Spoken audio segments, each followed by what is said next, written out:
Vision d'Hildegarde sur l'Antéchrist. Mon fils est venu au monde après les 5 premiers âges, et lorsque le monde était déjà presque vers son déclin. Le fils de perdition, qui régnera très peu de temps, viendra dans les derniers jours. Après avoir passé une jeunesse licencieuse au milieu d'hommes très pervers et dans un désert où elle aura été conduite par un démon déguisé en ange de lumière, la mère du fils de perdition le concevra et l'enfantera. Le fils de perdition est cette bête très méchante qui fera mourir ceux qui refuseront de croire en lui, qui s'associera les rois, les princes, les grands et les riches, qui méprisera l'humanité et n'estimera que l'orgueil, qui enfin subjuguera l'univers entier par des moyens diaboliques.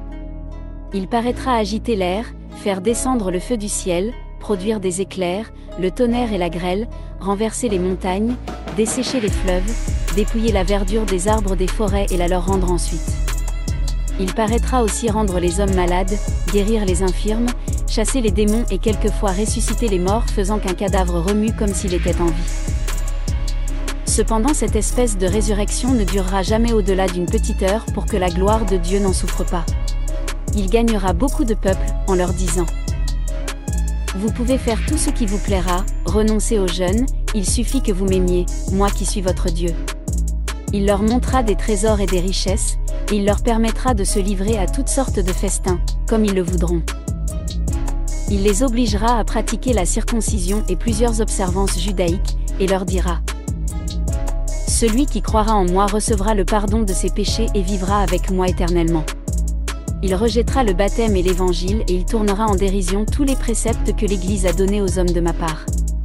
Ensuite il dira à ses partisans: frappez-moi avec un glaive et placez mon corps dans un linceul sans tache jusqu'au jour de ma résurrection.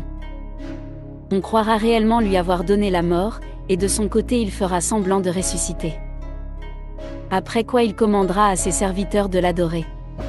Quant à ceux qui, par amour pour mon nom, refuseront de rendre cette adoration sacrilège au fils de perdition, il les fera mourir au milieu des plus grands tourments.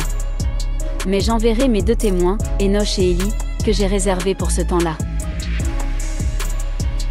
Leur mission sera de combattre cet homme du mal et de ramener dans la voie de la vérité ceux qui l'aura séduit. Ils auront la vertu d'opérer les miracles les plus éclatants dans tous les lieux où le fils de perdition aura répandu ses mauvaises doctrines. Cependant je permettrai que ce méchant les fasse mourir, mais je leur donnerai dans le ciel la récompense de leurs travaux. Quand le fils de perdition aura accompli tous ses desseins, il rassemblera ses croyants et leur dira qu'il veut monter au ciel. Au moment même de cette ascension, un coup de foudre le terrassera et le fera mourir. D'un autre côté, la montagne où il sera établi pour opérer son ascension sera à l'instant couverte d'une nuée qui répandra une corruption insupportable et vraiment infernale. Ce qui, à la vue de son cadavre couvert de pourriture, ouvrira les yeux à un grand nombre de personnes et leur fera avouer leur misérable erreur. Après la triste défaite du fils de perdition, l'épouse de mon fils, qui est l'Église, brillera d'une gloire sans égale et les victimes de l'erreur s'empresseront de rentrer dans le bercail.